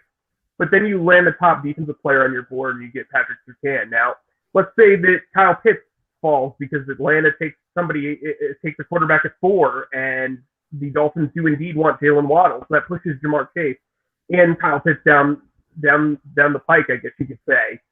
Why not jump up and get him? Because then you still get that first round pick because the Dolphins overpaid. So you're in a spot where you get to watch the board develop and you can jump at any point when you want to. If you are afraid that the Cowboys are going to take a cornerback before the Eagles, you've got right to. I just saw this. Rashard Robinson, a guy who they elevated from their practice squad to cornerback, who actually started a couple of games for them last year, was suspended for the first 2 games of this upcoming season because of a positive performance-enhancing drug test. So the Cowboys need upgrade and talent at the cornerback position, now maybe even more so. don't know that will be the deciding factor. They're either going to take a quarterback or they're not, but that just adds to their need a little bit. I'm with you. I hope you're right, because John and I have been going back and forth between inside and outside players. I've said it's got to be an outside player, either a corner or a wide receiver. John is stuck to his guns on history says if the Eagles are in the top half of the first round, they go inside in the trenches, either defensive line or offensive line. I understand John's philosophy, but is there anyone that merits that pick? If you believe that Slater is gone in the first 11 picks, which he may or may not be, you're looking at either the third offensive lineman, and I don't think there's any defensive lineman that actually just on pure value. Forget about tradition, forget about rosters, just putting them in the order of the talent of the draft. I don't think there's any D lineman that deserves to be in the top 12. Are they going inside or outside, Michael? I agree completely with your point. I think they'd like to go inside. So I think you're both right. I think they would like to go inside. Trust me. I think if Rashawn Slater had 2-inch longer arms, I think he's the pick, right? But I don't see them spending a top 12 pick on a guard. I don't see them going Ali Vera-Tucker. I don't see them going Rashawn Slater at 12. Now, let's say they trade back. Let's say the Patriots want a QB and Mac Jones falls to 12. Cool. Pick up a third-round pick. Maybe then you're looking at Vera-Tucker and you say, look, for 6, we traded up from the 5th to the 4th round. We got a 2022 first-round pick. We got an extra third-round pick this year. And we got Vera-Tucker, who's the top guard on our board, whatever. That's a lot of value for number 6 and for tanking in week 17. I mean, John and I were joking in the press box during that game, pretty much the entire game. So, I think you have to look at it from, the value of what you're getting out of 6. I think you have to combine all the trade values. If you're looking at a guy like Kwity Paye, I think Kwity Paye will be there at 15. Trade back. Because you don't want to get into a situation where you pass on J.C. Horn, you pass on Devonta Smith, you take Kwity Paye at 12, and those two guys blow up. You can't worry about the fan base, you can't take the fan base's advice or whatever, but you know how big of a problem wide receiver and corner are. Corner to me, even if they took a corner in the first round, would still be one of their top 3 needs. That's how bad this cornerback group is. This is the worst cornerback group in the league, even with a true number 1 in Darius Slay, in my opinion. So you really need to upgrade what you're doing in the secondary. It's going to make everybody better. And, oh, by the way, you've got a new defensive coordinator who is a rising star. I mean, John knows from his days in Minnesota, this guy's brilliant. He's going to be here for 2 years, and then he'll eventually be a head coach. You want to stack this deck while you still have him, a good teacher around to develop. I mean, look, Jonathan Gannon's a superstar in this league. He is going to be a head coach eventually. He's basically the Sean McVay of defense. So, you've got to plan accordingly. All right, Mike, that's a good point, because I agree with you with Jonathan Gannon. He is a superstar inside this league. So people think about him as a potential future head coach. Now, if you take the other side of that coin and you kind of look at Gannon's history, look, he picked up Xavier Rhodes off the scrap heap. He was awful in his last season in Minnesota, and he turned it back into a solid player. TJ Carey is not a world beater. He turned him into a solid player. One of the reasons I think Doug is not here and his coaching staff is not here is the developmental aspect of his job. Jonathan Gannon can develop corners. Talking to Gil Brandt, you were on that conference call earlier in the week, wasn't talking about the Eagles. He said you can develop cornerbacks. You can, if you need a guard mid-season, good luck finding one. The Eagles just went through that on the offensive line. Do they have more confidence in maybe developing a Mike Jacquet, developing a Kayvon Seymour? People don't even know who these guys are. Or even a later round draft pick with Jonathan Gannon, whose history and background is with cornerbacks. So I'll put it to your point with developmental. The one guy who could develop talent under Doug Peterson was the offensive line coach, Jeff Stoutland, right? At some point, they drafted Jack Driscoll, who I think can play left guard, right tackle, you've got to feel good about that. I think Nate Herbig had his, behind the scenes issues and in practice and getting consistent. And I think they like him still. Luke Juriga is a guy they like a lot. They brought in Ross. I'm not even going to try to pronounce his name. Pierce. But I think, look, you've got like 14 offensive linemen on the roster right now. While I agree with you, look, addressing the trenches is the most important thing. But unless Penei Sewell falls to 12, I just don't know if you really invest that pick in an offensive lineman. You look at Barrymore from Alabama on the defensive line. He's very interesting, and I could see them having interest in him.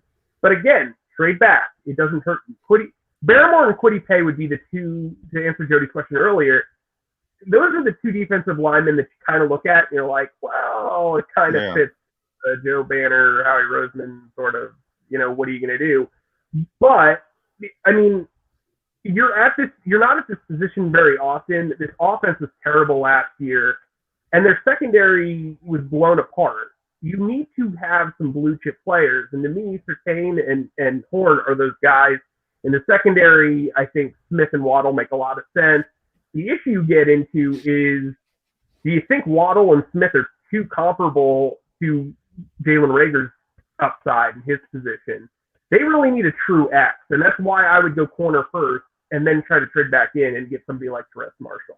Since you went to Barrymore, Michael, I got to go in this direction and basically make the day of the producer extraordinaire of this show, Xander, who is a Roll Tide guy.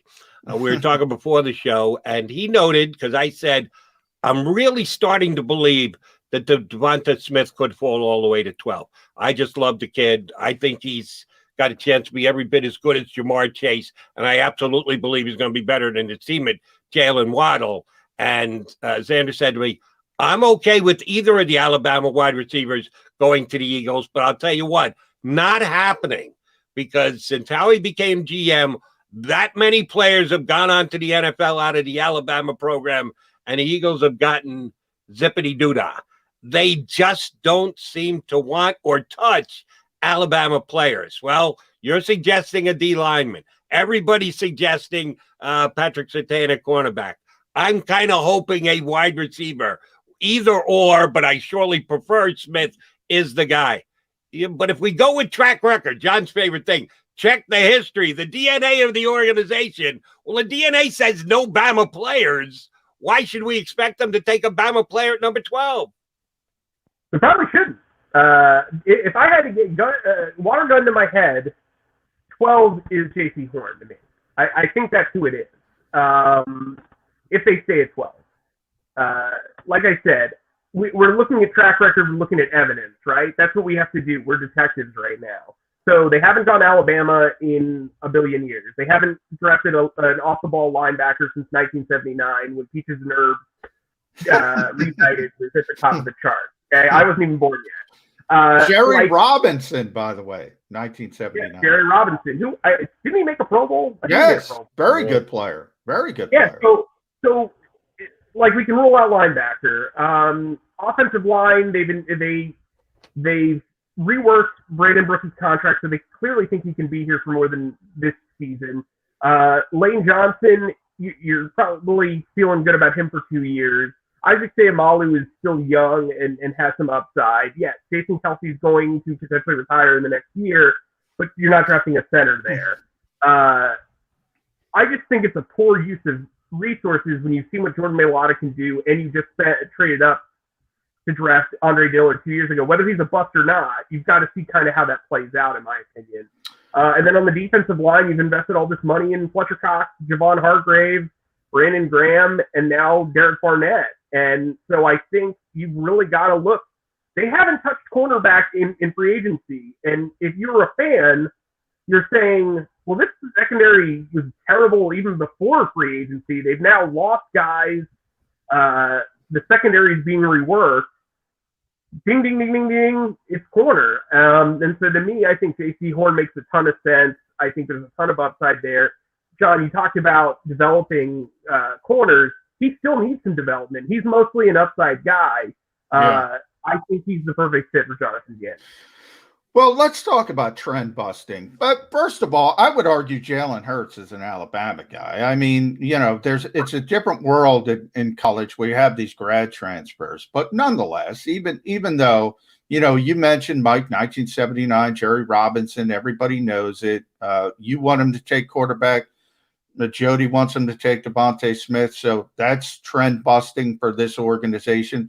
Why not linebacker? Jonathan Gannon was in Minnesota with Anthony Barr and Eric Kendricks. He was in Indianapolis with Darius Leonard. These are big-time players at that position. Maybe the thinking changes. Maybe Nick Sirianni isn't a ficus plant. Maybe Jonathan Gannon, they look at him as a superstar. They ask the coaching staff, what do you want? Give me Devin White. What did he do for the Tampa Bay Buccaneers? Micah Parsons, Penn State. Everybody'd love it. Oh, Howie took a Penn State guy. So they've had mixed results with Penn State guys, right? Wow. So Miles Sanders, great pick. Sharif Miller, not so much. Yeah, maybe the worst fourth round pick of the last 10 years. I mean, I think it's a situation where, okay, he opted out. Do you feel comfortable with his character stuff? Do you feel comfortable with the fact that he hasn't played in a year and that he might need some time? Also, where are you going to put him? Are you going to put him at Sam? Are you going to put him at Will? Are you going to move him to middle linebacker?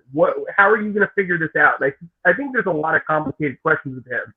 To me, the best fit for Gannon and that Viking setup is, I call him JOK because I butchered his name. Love him. Yeah. Jeremiah Owusu-Koramoah. Yeah. Koramoah, excuse me. Koramoah.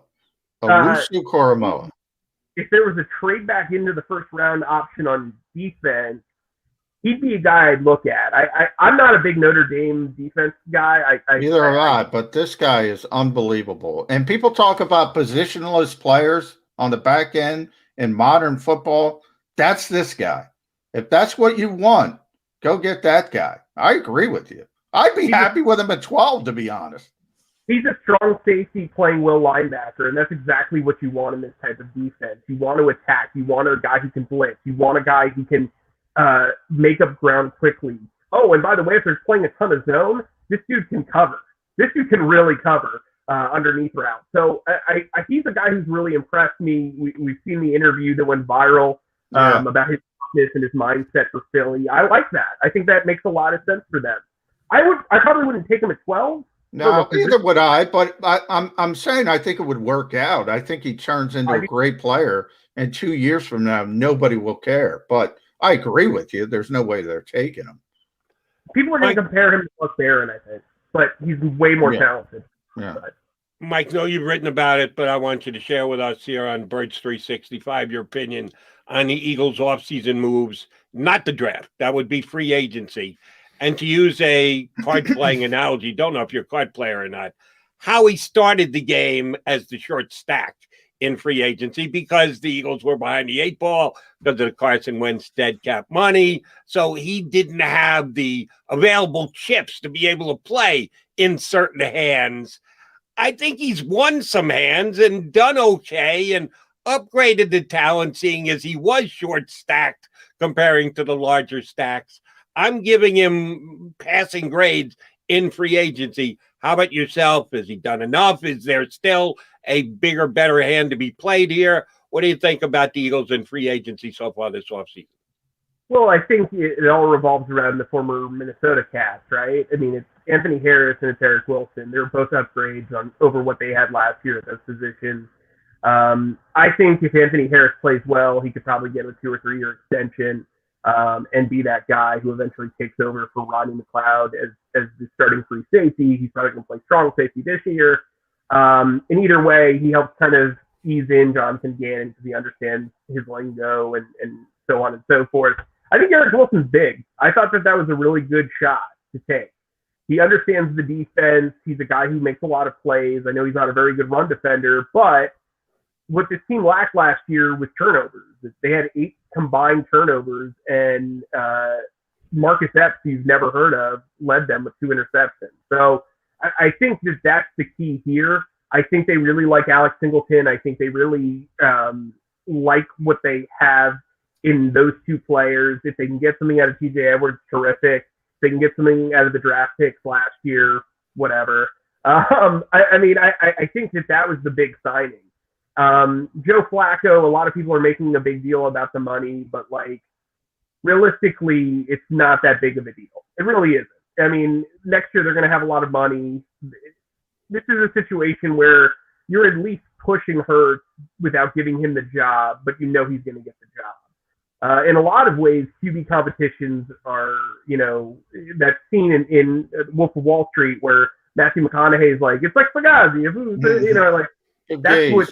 Yeah, Fugazi. It's QB competitions aren't necessarily always real, and this is one that isn't real. If Jalen Hurts and Joe Flacco are the top two guys on the depth chart, that's the way it's going to stay. And so I think it's fine, whatever. I mean, I don't really think that young quarterbacks, especially with the temperament that Jalen Hurts has, need mentor type of that ilk, but maybe I'm wrong. Adams, Andrew Adams, Andrew Adams.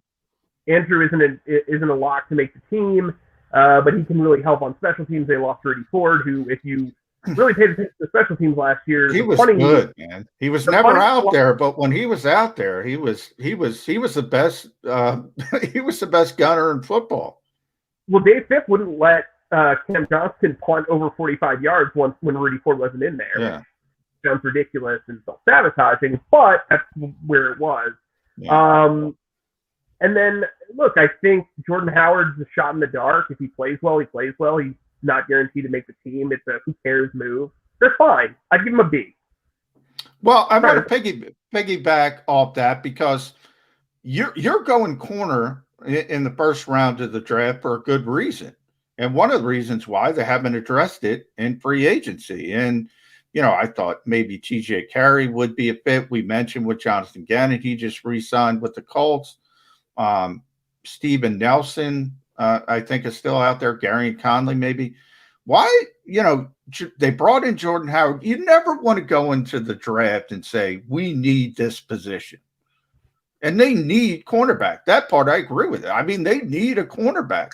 Why haven't they gone the 1 year cost-effective route with just a body at cornerback? Why put yourself in that position?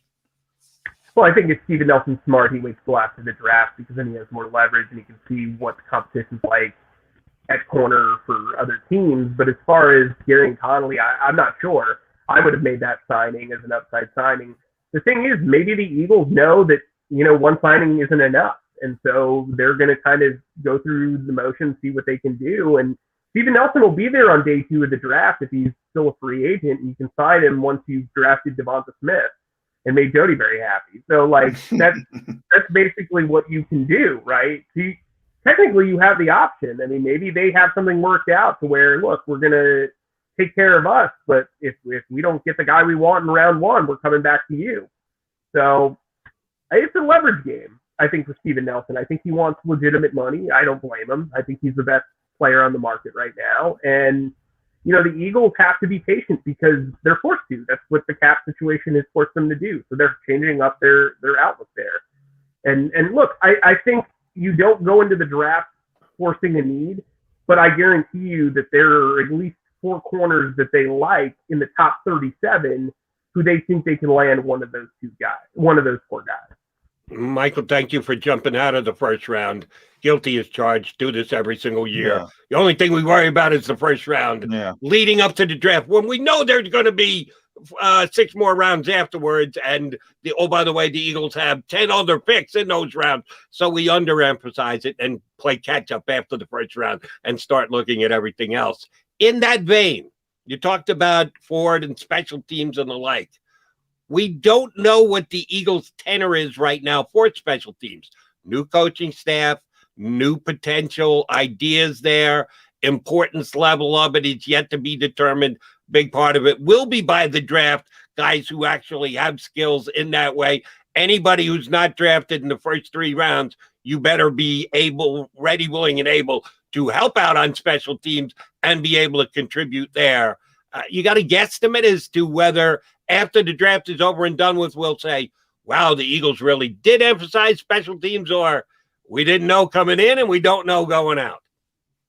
Yeah, I think you will. I think that's what, when you look at the third, fourth, and fifth rounds, that's where you're targeting linebackers probably. You're targeting safeties. You're probably targeting another corner. You're targeting, depth wide receivers. So, yeah, I think they will emphasize special teams. Michael Clay, their new special teams coordinator, blew Nick Sirianni away with his interview. Very well prepared, very smart, very, very organized. He comes from the Chip Kelly tree, and everybody hears that and gasps, but Chip Kelly emphasized special teams. That was like a big deal to him. And so I don't think you come from that tree and say, hey, we'll just take whoever. Look, Dave Fitt was very good under Chip Kelly. The last couple of years, he was not a very good special teams coordinator. And you saw the way the special teams kind of handled all of the injuries. They need to emphasize special teams. They brought in an ace in Andrew Adams. They're going to probably bring in 2 or 3 guys in undrafted free agency or later in the draft who are going to play. I'm interested to see if they bring in a punter, because frankly, the guy that they have right now has gotten a lot of pub, but he's never punted in an NFL game. So it'll be interesting to see how they kind of shape the special teams group. I think they'll find a guy in undrafted free agency to compete with that punter, by the way. All right, last one from me, Mike, before I see you again in about 90 minutes on Zoom. Oh, wow. You mentioned punter. Aaron Cepas is here. That's the guy you're talking about. Cam Johnson now with the Texans. The Eagles have 11 picks. Do you draft a punter in the 7th round? Do you draft a punter late in this draft? A couple guys, the kid from Georgia Tech, I think would be very, very popular because he's huge. He throws the football. Any chance of that they actually draft a specialist? Obviously, it's not going to be kicker, so it's going to be punter. I mean, it'd be interesting. I mean, you get them locked up for 4 years and you can develop them. But if you draft a punter, that's your punter. Yeah. You know what I mean? Yeah. So I kind of want to give myself some wiggle room, especially because they gave the other guy some guaranteed money. What I would rather them do is draft a fullback in the 7th round. Yeah, there we go. Fullback. I'm a 21 personnel advocate. I think it's time. I think it's time to bring back the fullback. All right. Last one for me. And it kind of ties into a question we asked earlier about who will ask a specific question in this upcoming draft media. And you guys referenced the guy who comes in with a hammer every single time. So I'm going to ask you to not identify an individual, but give me, if this is a possibility, what type of person would ask this question. Will Howie Roseman be asked about Jeff Lurie's opinion on anything today? Will someone attempt to elicit a Jeff Lurie opinion from Howie Roseman, despite everything that's been said about the Eagles and dysfunction over the last couple of weeks? I'd put a 3-to-1 odds on it. I think it's going to happen. Yeah, I think it needs to happen. Look, I think you have to gain that perspective, right? It's a fair question. Everything's a fair question now. I mean, really. And sometimes we don't ask fair questions. So that, even if it wasn't a fair question, boom, there it is. So I would put it at 2-to-1. I think it's going to happen. I think it's a very good bet. I think it's a fair question, as Mike said. The only way it doesn't happen is if you get bogged down. It's sort of, you quickly get into the meat of things, and you don't have a lot of time. But I think it's going to happen early. But then I have to ask you: do you believe Howie's answer is, "Well, I'm not going everything's great"? Mr. Lurie, that he'll just beg off and not give an answer and go, "Hey, you guys called Jeffrey. I'm not going to talk about it. You think you're going to get me to talk about Jeffrey here? That's not happening." I got to believe that's the problem. The way it shakes out. That's the problem. And Mike, you chime in. That's the problem. You're not going to get a real answer. He's going to say everything's great. So, Well, everything's about timing, right? Yeah. He's had a week to really digest this. Maybe he has an answer. Howie's very strategic. That's true. Maybe he talked to Lurie and said, look, this is what I'm going to say. Because he knows this question's coming. They always know. It's very rare. Like, Howie himself, very rarely is caught off guard by a question, which, respect to him, He knows. He knows what's going on. I appreciate him giving me the clip. I appreciate him giving us all the clips. But he's very rarely stunned by a question. So I actually wouldn't be surprised if we got, 20 to 25 words out of him on this one.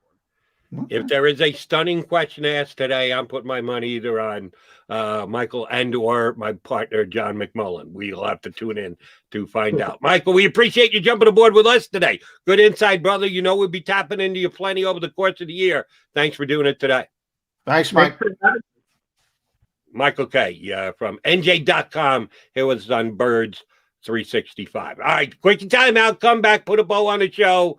Let McMullen get some breakfast before he's got to face off with Howie Roseman. Come right back here with us on Birds 365. If you missed any of today's show on the JAKIB Media channel, listen to the podcast on your way home. Available on YouTube, Apple, and Spotify. Welcome to the Wildwoods, the perfect place where you can safely do everything or nothing at all.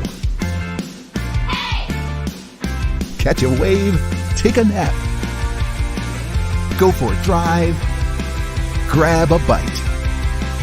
It's your vacation, and we're doing everything we can to make it a safe one.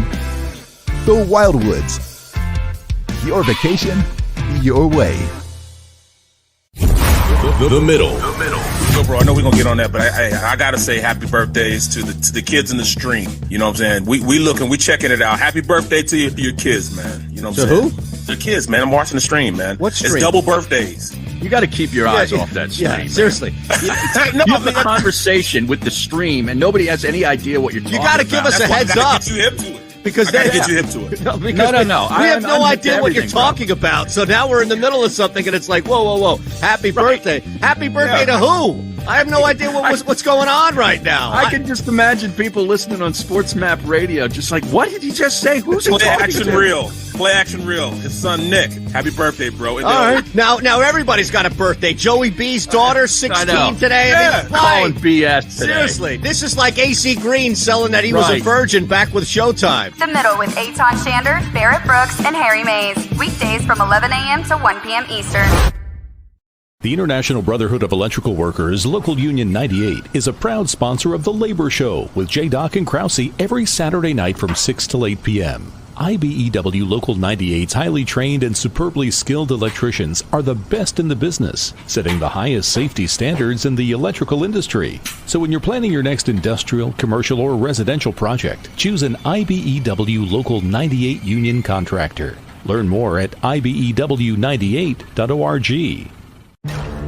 The future waits for no one, so we refuse to wait for it. We're not just pilots and engineers, we are pioneers. Today, battles are waged in nanoseconds, and planes are piloted from the other side of the world. We turn night into day and fly missions in space. The future's not coming, it's already here. This is the future. Join us and be the future. D-A-T-L-E-S-E-O! Jody Mack, the legendary sports talker, joins forces with NFL insider John McMullen. Start your morning with Johnny Mack and Jody Mack across the JAKIB Media Network.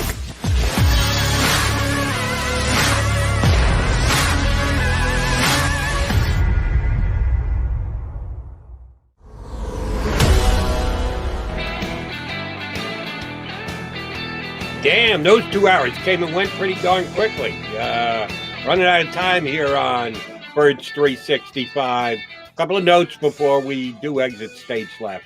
You heard Barrett Brooks reading the stream on the middle. We had Barrett on our first week. We're going to have him join us again tomorrow. He never read the stream with us, and we'll keep him from reading the stream and just get his Eagle insights tomorrow. And we're going to have it be an NBC Sports Philly day, because Reuben Frank is also going to join us on tomorrow's show. He'll be part of the Zoom conference with Howie Roseman and Andy Weidel and maybe Nick Sirianni. We know Nick's going to be there. How involved he will be, we won't know till after it's over and done with. So I'll end on this note, Johnny Mac. Going to let you set one of two over-unders. You can either go number of questions allowed in today's press gathering via Zoom, or you can go number of minutes. how long it's going to be between the time that they say, all right, first question is boom, and go forward, set the clock. You've done a bunch of these. You've done draft ones before. Yeah. Some run longer than others. So I'm going to put your expertise to the test. I should pay more attention because I've done more of these than I care to remember, and they all kind of run together. I'm going to say about 45 minutes. It's typically longer than normal. So I'm going to say, especially with 3 people, they're going to give us about 45 minutes. All right. Should be an hour. Here's what I'm going to do. I'm going to give you a 5-minute leeway either way, either on the short end or the back end. So if it runs anywhere between 40 minutes and 50 minutes, you're a winner. If it goes 55, shame on you. If it goes a half an hour, shame on you. I'll tell you who would know this, Zach Berman. I mean, Zach has an encyclopedic knowledge. He'll tell you, last year it was 45. 2017, it was 55. I mean, really? He remembers everything. Zach, I just go on to the next thing. And conveniently forget about it. Well, conveniently be part of it today. Looking forward to chatting you up tomorrow. I'll be watching as well, either live or downloading it and watching it thereafter. That's going to be a big part of our show tomorrow. And we do have both Ruben Frank and Barrett Brooks scheduled to join us tomorrow. Part of a good show today. Enjoy the rest of your day. You're going to have some writing to do. I hope you get in that cleanup spot, your favorite spot as far as the questions go. I'll talk to you about it tomorrow here. Yeah, and Rube, by the way, good odds on him getting the first question. That's always a possibility. So, he's a good leadoff guy. He's a good leadoff guy. All right, we'll see if Rube's got the leadoff spot.